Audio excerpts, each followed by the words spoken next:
viewers, this is our full finally working project. In here we have a button, BMS battery management system, 5 volt. So this is our lights, servo motor for Kundi, I2C crystal LCD, Arduino Uno, RFID card, and this is our keypad. So the procedure is, when we pass the card, it will demand a password here. Then I can put a password from here. The servo motor will unlock the door, and then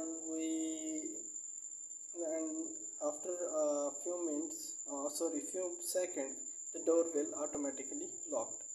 And now we just on our project here, and you can see,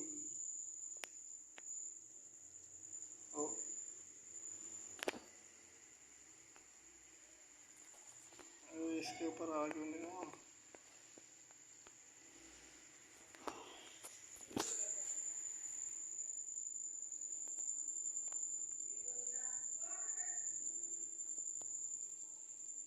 Door lock, scan your tag, and then I'm just scan here.